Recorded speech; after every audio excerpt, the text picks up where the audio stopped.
The town of Elmsbrook was quiet, the kind of place where the mornings smelled of rain and the evenings carried the sound of crickets instead of cars. At its heart stood a wide old banyan tree, its roots twisting deep into the earth. Its branches spread like arms that had held generations. People said that whoever made a promise beneath that tree, the earth itself remembered it. That was where Samuel and Alara first met. He was 16. She 15, both barefoot and full of dreams that didn't yet know disappointment. Samuel was the son of a carpenter, Alara the daughter of a school teacher. Every afternoon after class, she would sit beneath the banyan with her notebooks, while Samuel carved wooden toys to sell in the market. At first, they spoke in glances, shy smiles, brief nods, quiet laughter. But over the weeks, words began to grow like flowers between them. "Do you ever wonder," Alara asked one day, twirling a blade of grass, "what the world looks like beyond the hills?" Samuel shrugged. "I'll know one day. I'll build a wagon and ride past them." "And what if you don't come back?" she teased. He looked at her, and for the first time, his voice softened. "Then I'll leave something behind. Something that remembers me." She smiled. "Like what?" He reached into his bag and pulled out a small wooden bird, smooth and simple, its wings carved with care. "This," he said, "whenever the wind blows, it'll remind you I'm still out there." She took it, holding it close. "Then I'll leave you something too." She tore a page from her notebook and wrote a single line. "No matter where you go, this tree will wait for you." She folded the paper and tucked it into the hollow of the banyan's roots. "If we ever lose each other, we'll meet here again." Samuel smiled. "It's a promise." And then, shyly, they sealed it the way children do, with a thread tied around a branch. The seasons changed. The laughter faded into the sounds of daily life, the calls of merchants, the ringing of church bells, the rustle of leaves that whispered stories only the wind understood. When Samuel turned 18, he left town to apprentice under a craftsman in the city. Alara came to the banyan every evening, reading letters he sent, full of sketches, stories, and dreams. But then, one day, the letters stopped. Weeks passed. Then months. Then years. Alara kept coming anyway, sitting under the same tree, tracing the marks they'd carved as children. "Say plus E," people began to whisper. "She's waiting for a ghost." But she never argued. Sometimes she'd bring her students there, teaching them poetry beneath its shade. Other times she'd just sit quietly, watching the sunlight filter through the leaves. No one knew it, but every year on his birthday, she'd place a small wooden bird beneath the roots, the same kind he'd carved for her long ago. 10 years later, the banyan still stood, older, broader, heavier with secrets. The town changed. New houses rose, roads replaced dirt paths. Children became adults and forgot their promises, but the banyan didn't forget. And neither did Alara.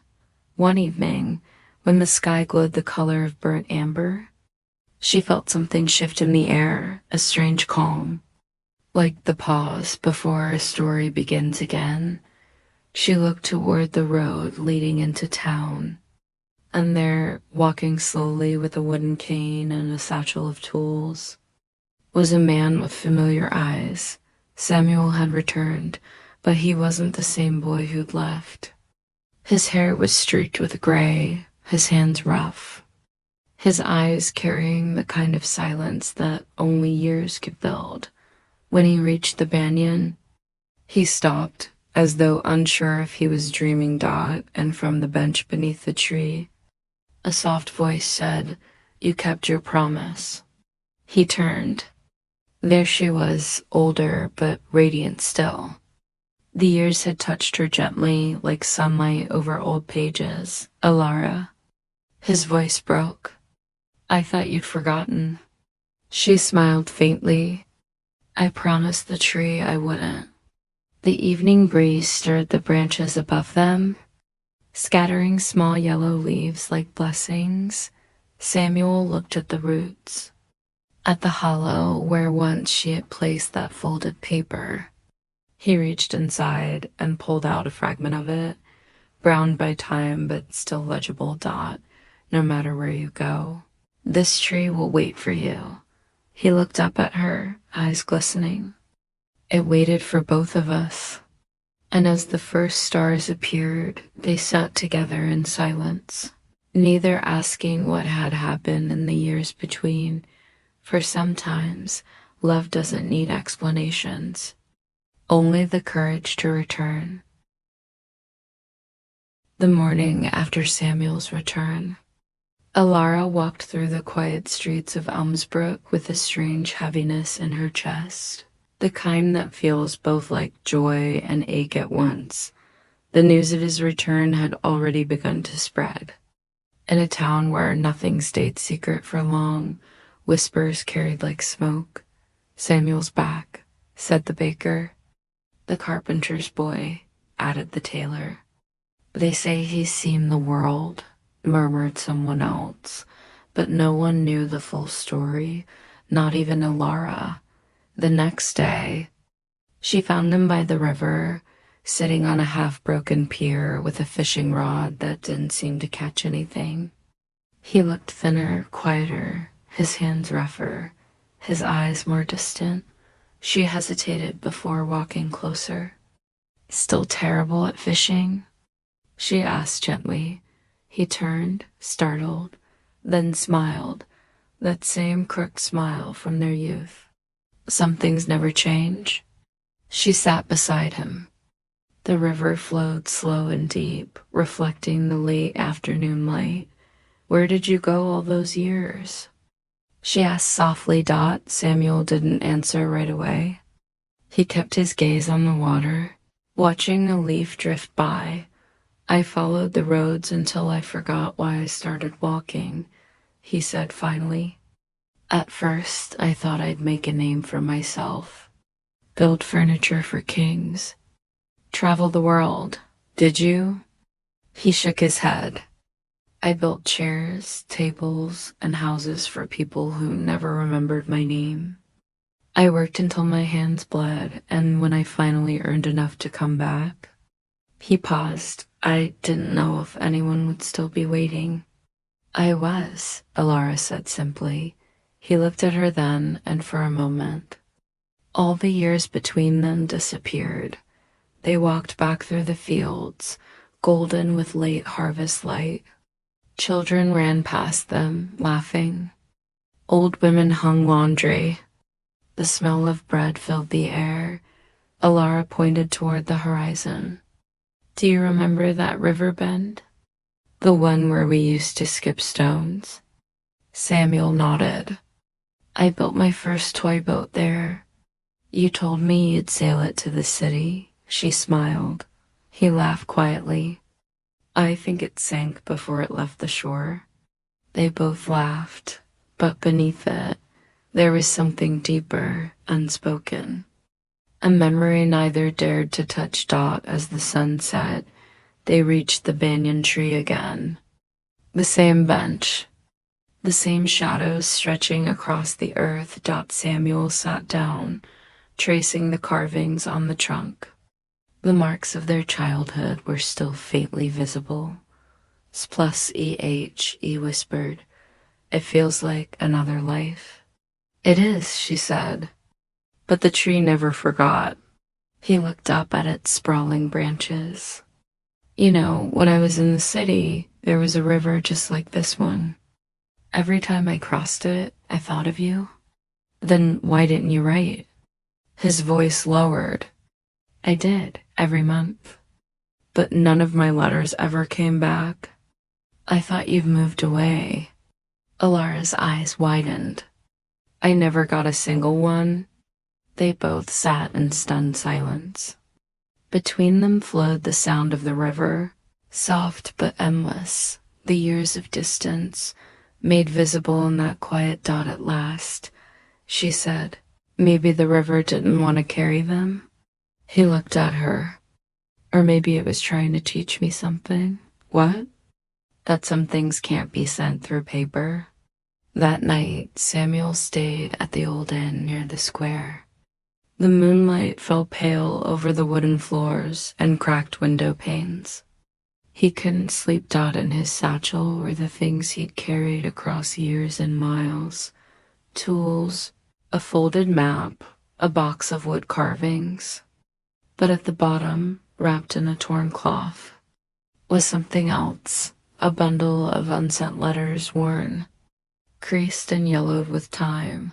He opened one, his handwriting trembling with the memory of the boy he once was.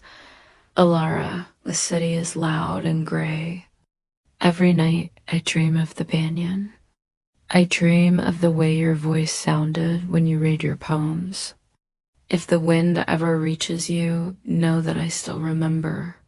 He placed the letter on the bedside table, staring at it until his eyes blurred.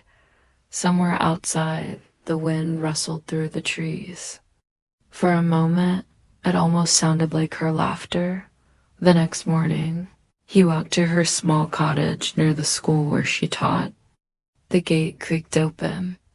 The air smelled of wet grass. She was sitting on the porch, surrounded by her students, teaching them how to write their names in chalk on small slates. When she saw him, she smiled, the kind of smile that comes after a storm. Come, she said, handing him a piece of chalk. Teach them how to carve letters into wood, something that lasts. And so he did. The children gathered around, wide-eyed, as Samuel showed them how to cut clean lines into small wooden boards. Letters, he said, are like promises. If you make them with care, they'll last forever. Alara watched from the steps, her heart quiet but full.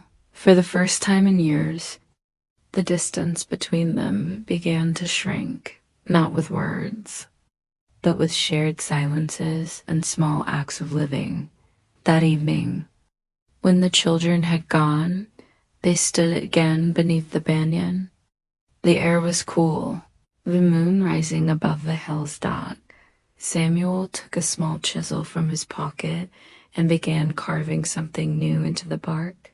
Beneath their old initials, the river didn't take us apart. It brought us back. Alara touched the carving with her fingers, tracing each letter. Maybe it was never the river between us, she said softly. Maybe it was just time. He looked at her, eyes glistening in the moonlight. Then let's stop letting it pass. They stood there for a long while, the night wrapping around them like an old memory come home. The wind sighed through the branches, carrying the scent of rain. Tomorrow, they both knew, the monsoon would return. But tonight, beneath the old banyan tree, two souls who had once been divided by a river finally found each other again. The years that followed Samuel's departure were not cruel, only slow. The kind of slow that wears a heart down, day by day, until longing becomes routine. For Alara, life became a pattern of small things. She rose with the sun, drew the curtains of her modest home, lit the oil lamp, and walked to the school at the edge of town. The path took her past the banyan tree, always the banyan, its roots stretching deeper, its shade wider each year. Sometimes she would pause there, brushing her fingers against the trunk. The bark was rough and cool. "Good morning," she would whisper, as if the tree were listening. She told herself she wasn't waiting. She was simply remembering. But memory, when carried too long, becomes its own kind of waiting. Her father passed away the following spring. The house felt emptier, quieter. Alara filled it with the laughter of children she taught, the sound of their pencils scratching across slates. Every year, her students changed, small faces becoming older, voices deeper, but the tree outside the window never changed. And so, she stayed. Far away, Samuel was living a life built from dust and exhaustion. After leaving Elmsbrook, he had traveled through 3 towns before finding work with an old craftsman named Harland, a man who built furniture so fine, even nobles sought him out. At first, Samuel felt proud. The smell of wood and varnish reminded him of home, of the simple things his father had taught him. But soon, the work became endless. Orders piled up. Days blurred together. He began carving not from love, but from need. There were nights he lay awake on the workshop floor, thinking of Alara's face, the sound of her voice under the banyan tree. He would reach into his bag and pull out a half-finished bird, the one he'd been meaning to send her, but every time he hesitated. He wanted to send her something perfect, and perfection always takes too long. One autumn, Harlan fell ill. Samuel took over the shop. The orders doubled. The city's wealthiest clients began to visit him, praising his hands, his patience. Yet with every piece he built, Samuel felt something hollow inside him deepen. When he finished a chair, he'd sit in it for a moment, close his eyes, and imagine Alara there, reading, smiling, saying, "You always leave a mark in everything you touch." He'd whisper, "I hope you're right," but no one answered. Only the creak of the wood, the echo of memory dot back in Elmsbrook. Alara had begun writing stories. They were small, gentle tales about rivers, birds, and trees that kept secrets. Her students loved them. She never signed her name at the bottom, only a simple initial, E. Once a year, during the Festival of Lights, she'd read one aloud beneath the banyan tree. The townspeople would gather around, candles flickering, and for a few minutes her words would turn the night into something sacred. In one story, she wrote of a carpenter who carved a door that could open into any memory you miss most. When a child asked, did the carpenter ever find what he was looking for? Alara smiled and said, "Some doors take a lifetime to open." The years rolled by. The town changed. The banyan grew. Children who once learned from her now came with their own little ones, introducing them to Miss Alara, the woman who always had stories to tell. Sometimes she caught herself looking down the road that led out of town. But no one ever came Dot, so she kept teaching, kept writing, kept placing small wooden birds beneath the roots of the tree every year, one for each year of silence. Dot by the 10th bird. The hollow beneath the banyan was full. Samuel, too, marked the years, not with birds, but with unfinished carvings. Each time he thought of her, he would start a new one, a sparrow, a dove, a robin, but he could never bring himself to finish them. In the corner of his workshop, there was a shelf of half-formed wings and broken beaks. One day, Harlan's daughter found him staring at them. "You carve like a man who's building something he'll never sell," she said. Samuel smiled faintly. "You're right. Then why keep doing it?" He looked at the tiny bird in his hand. "Because one day I'll be ready to finish them all." But that day never seemed to come. He traveled farther, to villages, towns, cities, taking commissions to escape the weight of stillness. He learned new techniques, met new faces, and yet every road, every sunrise, somehow reminded him of home. The world was wide, but it was empty without her dot in the 12th year. He stood by a river, not Elmsbrook's, but one that looked eerily like it. The sun was setting, the air smelled of rain. He took a folded letter from his satchel, written but never sent. Alara, sometimes I think of the Banyan's roots, how they reach both above and below. Maybe that's what love is, growing even when you can't see it. He read it aloud to the wind, then folded it again and tucked it into the hollow of a nearby tree. Maybe trees, he thought, understand what humans forget. The years of silence finally began to fade only when the world itself seemed to quiet down. Harlan passed away, leaving Samuel his tools. The city felt too loud, too full of ghosts. One evening, as the first storm of the season rolled in, Samuel packed his satchel. Inside, he placed one finished carving, a bird with open wings. The only one he had ever completed. He whispered to it, "It's time to go home."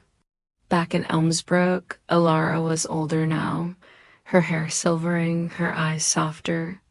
She no longer expected anything to return, but she still walked past the Banyan every evening. That night, the sky rumbled. Rain began to fall. She ran to the tree for shelter, pressing her hand against its trunk.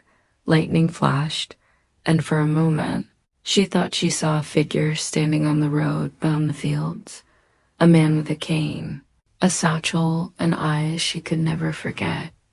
Then thunder drowned everything. She closed her eyes.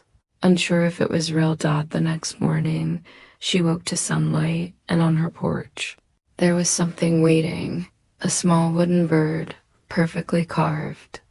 Wings open Dot, it had taken him 12 years to finish it, but the silence had finally spoken. The morning after the storm was still and silver, the kind of morning when even birds hesitated to sing. Alara stood at her doorway, the small wooden bird resting in her palms. The wings were carved so delicately she could feel each feather's edge. Her breath caught. It was unmistakably Samuel's work. After 12 long years of silence, he had returned. Or at least a part of him had. She pressed the bird to her chest. The scent of varnished wood and rain brought everything back. The laughter, the promises, the ache. Where are you now? She whispered to the empty road. She walked to the banyan tree that afternoon, the wooden bird in hand. The ground was damp, the air smelling of earth and wet leaves. Raindrops clung to the tree's hanging roots, glimmering like strings of pearls beneath the thick roots. She noticed something she hadn't before, a small hollow, deeper than the one where she used to leave the birds. Inside, something glinted faintly, curious. She knelt and brushed away the wet soil. Her fingers touched paper and old. Brittle envelope lay wedged between the roots, its edges curled, its ink faded. Her heart raced. She pulled it out gently. The wax seal was long gone, the paper soft with age. Across the front, the writing was blurred, but she could still make out 2 words. For Alara. She froze. The handwriting. It was Samuel's. Her hands trembled as she unfolded the letter. The ink had bled in places, but enough words remained to pierce through the years between them. Alara, if this letter ever finds you, it means I was too much a coward to face you. I left the town with dreams bigger than my heart could hold, and I thought distance would make me stronger. But it didn't. It only showed me how small I was without you. I wanted to send letters, but every time I began one, I tore it apart. Because how could I tell you I was failing? That the city that once dazzled me now felt like a cage. I promised I'd come back when I was worthy of the man you believed I could be. But years have a cruel way of teaching humility. I lost my way, Alara, not just the road home, but the courage to walk it. If the tree still stands, then maybe it remembers us. And if you still visit it, then maybe you remember too. I will return one day, not as the boy who left, but as the man who finally understands what love means. Until then, may the roots of this tree guard my words for you. Samuel. By the time she finished reading, her tears had already smudged the paper again. The letter had been buried for years, sheltered by the roots of the very tree that had witnessed their promise. It was as if the banyan had kept it safe, waiting for the right moment to reveal it. Alara pressed her forehead against the bark. You remembered for both of us, she whispered to the tree. That evening, she placed the wooden bird beside the letter, as though reuniting two parts of the same soul. For the first time in years, she didn't feel angry or sad or waiting. She felt peaceful. Somehow, knowing that he had never truly forgotten her made the years of silence bearable. He hadn't abandoned her. He had been lost, like a traveler who needed to lose the map before finding the way home. She smiled faintly, remembering his words. Maybe love is like roots, growing even when you can't see it. 2 days later, word spread quietly through Elmsbrook. A traveler had returned, an older man with a satchel full of carved birds, asking for the old school teacher named Alara Whitmore. When he reached the banyan that afternoon, the first thing Samuel saw was her sitting beneath it, the letter and bird resting in her lap.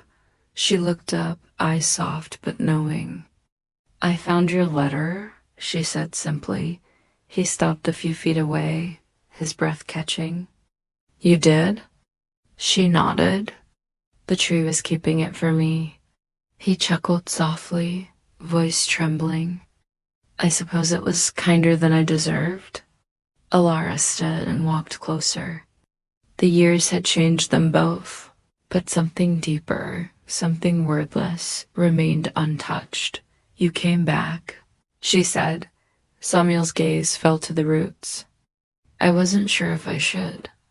I thought maybe time had erased me. Alara smiled gently.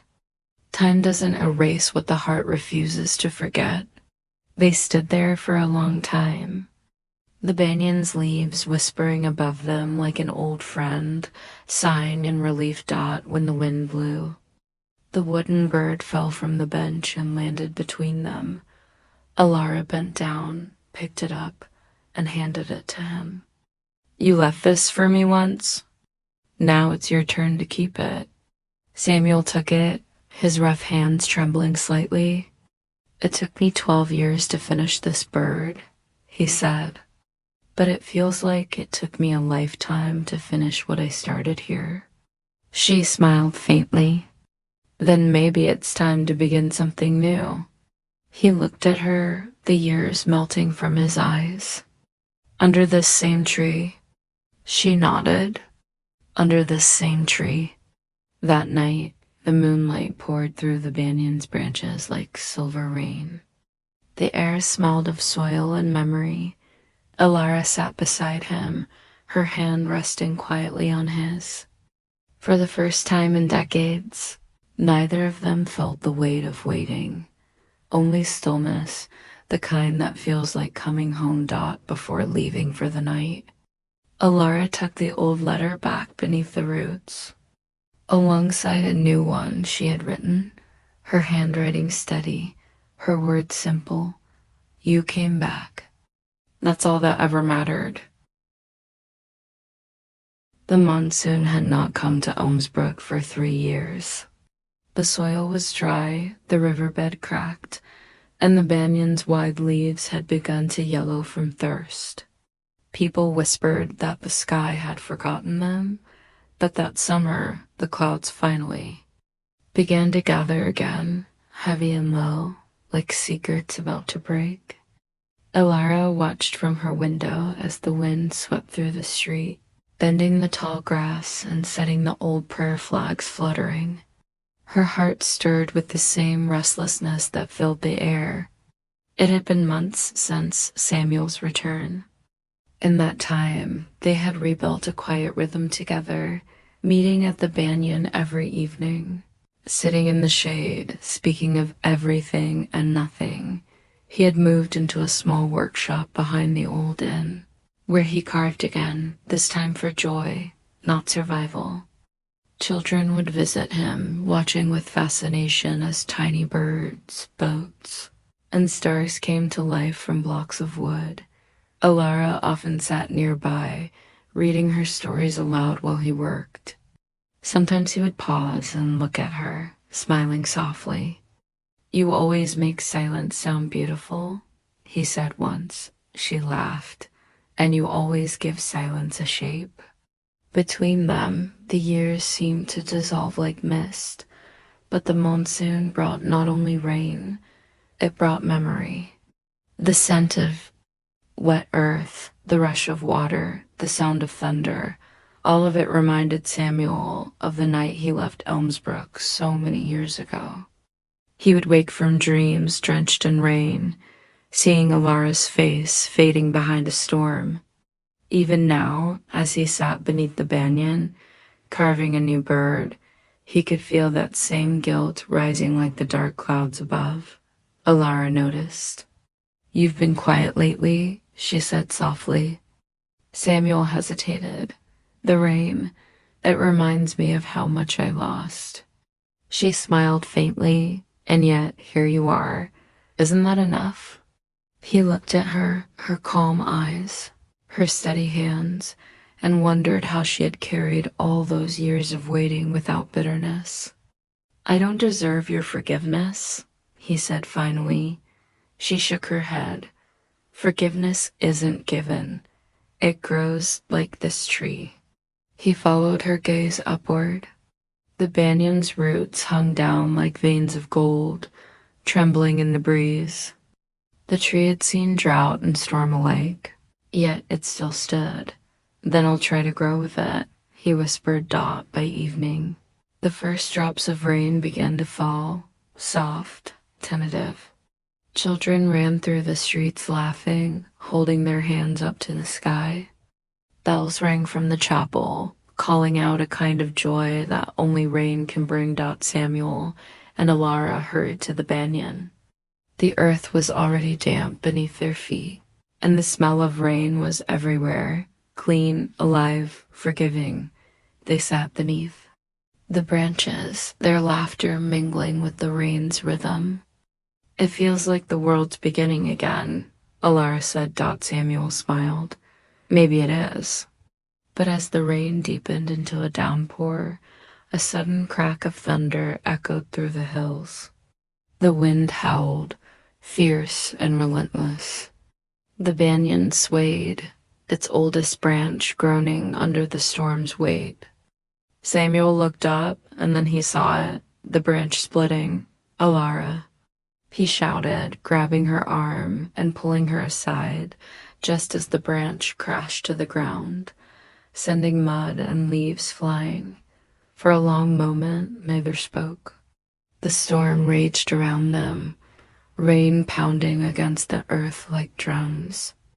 When the thunder quieted, Samuel exhaled, his voice shaking. I thought I was going to lose you again." She placed her hand over his, steady and warm. "You can't lose what's already part of you." The storm raged through the night. By morning, the river overflowed, winding through the meadows like liquid glass. The banyan had lost a branch, but its roots were still firm, its trunk still standing tall, scarred, but alive. Samuel walked to it slowly, brushing his hand along the broken limb.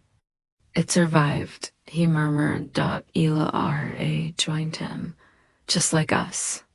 They spent the day helping villagers clear the debris. Children gathered fallen branches. Samuel used them to carve small birds, gifts for each child who helped.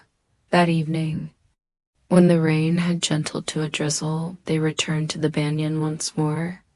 The ground was soft, scattered with puddles reflecting the stars. Samuel placed his last carving, a small pair of birds joined by their wings, at the base of the tree. He said quietly, "When I left all those years ago, I thought I was chasing freedom, but I didn't know freedom without love is just loneliness." Alara's eyes filled, though her smile stayed. And love without freedom is a cage. Maybe we both had to learn that. The wind stirred again, lifting the leaves. Raindrops fell from the branches like tears. Samuel reached for her hand. "Will you stay with me, Alara, not as a promise, but as a choice?" She looked up at the great tree, then back at him. "I already did." That night, the rain stopped. The moon broke through the clouds, soft and pale, illuminating the banyan's broken branch. From that branch, a single green shoot had already begun to grow. Alara touched it gently. "Even the broken things remember how to bloom." Samuel smiled, his voice barely a whisper. "Then so do we." They stood beneath the tree, rain-soaked, time-worn yet at peace. Two souls who had weathered every season and finally found home again. And above them, the banyan swayed softly in the wind, not mourning the branch it had lost, but celebrating the life that still reached for the sky. Years passed. Seasons folded into one another like pages of an old book, some torn by storms, others kissed by sunlight. The banyan tree, once scarred by the great monsoon, grew stronger with each passing year. Its roots reached deeper, its shade stretched wider, and from the place where the branch had broken, new shoots had risen, bright and green. Elmsbrook had changed too. New houses lined the cobbled street. The riverbank had been restored, and laughter once again filled the fields at dusk. Children ran barefoot under the banyan's vast canopy, their laughter echoing through the village like birdsong, and beneath that same tree, now adorned with lanterns and ribbons, sat Alara and Samuel, older, softer around the eyes, their hair silvered by time. Samuel's hands, though wrinkled, still held the grace of a craftsman. He carved slowly now, each stroke deliberate, shaping the smooth outline of a small wooden seed, the symbol of new beginnings.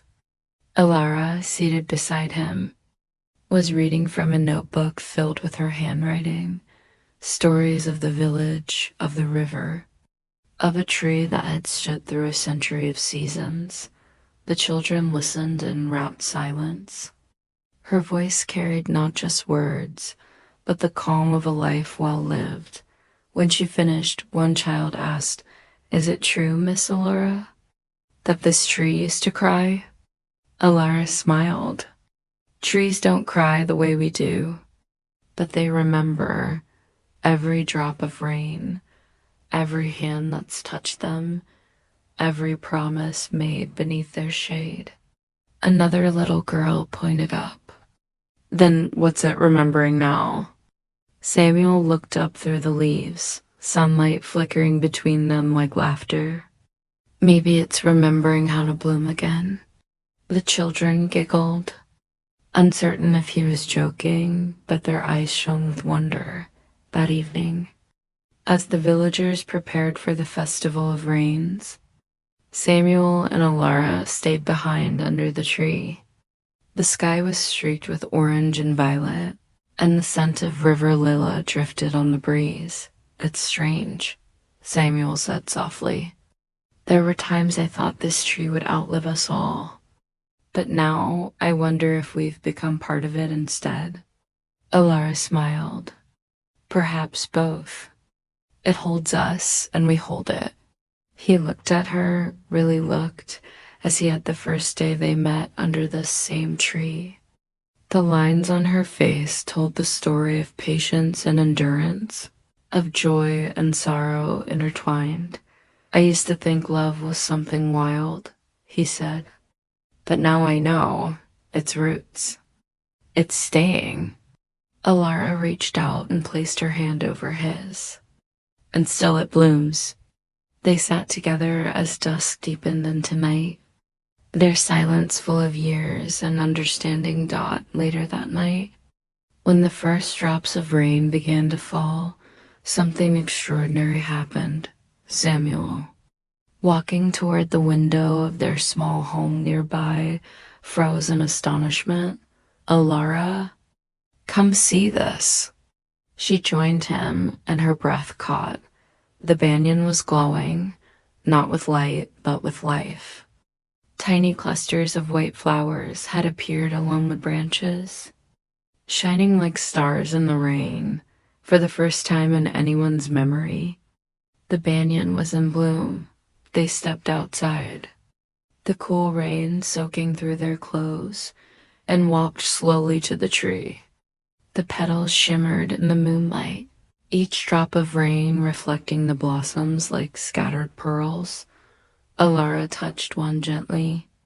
"I didn't know they could flower." "Neither did I," Samuel whispered. "Maybe it waited until we were ready to see it." She turned to him, eyes bright. "Or until it was ready to forgive." He smiled through the rain. "Then it's teaching us one last lesson." They stood there beneath the tree that had witnessed everything, youth and parting, loss and return, silence and song, and as the rain fell softly around them, the flowers opened wider as if in blessing. The next morning, the whole village gathered beneath the blooming banyan. The air was alive with wonder. Children climbed the roots, villagers offered garlands, and Samuel's carvings of birds and stars were hung from the lower branches. The mayor declared it a day of celebration, the day of the blooming tree. Alara was asked to read a story, and Samuel, shy as ever, was asked to carve one last symbol for the occasion. He carved 2 intertwined branches, each blooming with a single flower, and placed it at the tree's roots. "This," he said quietly, "is for every promise that took a lifetime to keep." Years later, when both Samuel and Alara had long since gone, the villagers still gathered under the banyan every monsoon. Children would sit beneath its vast branches, listening to stories about the painter who carved hope into wood, and the woman who taught silence to speak. They said that when the rain was gentle, you could still hear their voices in the rustle of the leaves, one telling stories, the other carving shapes from the air. And every few years, without warning, the banyan would bloom again. The petals would fall like soft snow over the riverbank, covering the earth with white. No one could explain it, but everyone who saw it knew what it meant. That love, when rooted deep enough, never truly dies.